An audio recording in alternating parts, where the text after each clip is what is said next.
ಶ್ರೀ ಗುರುಭ್ಯೋ ನಮಃ. ಎಲ್ಲರಿಗೂ ನನ್ನ ನಮಸ್ಕಾರಗಳು. ನನ್ನ ಹೆಸರು ಗಗನ್ ಯು ಬಡಿಗೆ. ನಾನು ಈಗ 11ನೇ ತರಗತಿಯಲ್ಲಿ ಓದುತ್ತಿದ್ದೇನೆ. ನಾನು ನನ್ನ ಗುರುಗಳಾದ ಕೌಶಿಕ್ ಭಟ್ ಅವರಲ್ಲಿ ನನ್ನ ತಬಲಾ ಅಭ್ಯಾಸವನ್ನು ಮಾಡುತ್ತಿದ್ದೇನೆ.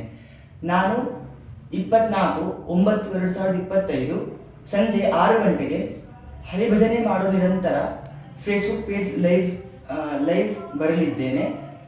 ಎಲ್ಲರೂ ಈ ಕಾರ್ಯಕ್ರಮಕ್ಕೆ ಬಂದು ವೀಕ್ಷಿಸಿ ಪ್ರೋತ್ಸಾಹಿಸಬೇಕಾಗಿ ವಿನಂತಿ. ಹಾಗೂ ಈ ಕಾರ್ಯಕ್ರಮಕ್ಕೆ ಅವಕಾಶ ಮಾಡಿಕೊಟ್ಟಿದ್ದಕ್ಕೆ ಹರಿಭಜನೆ ಮಾಡೋ ನಿರಂತರಕ್ಕೆ ನನ್ನ ಧನ್ಯವಾದಗಳು.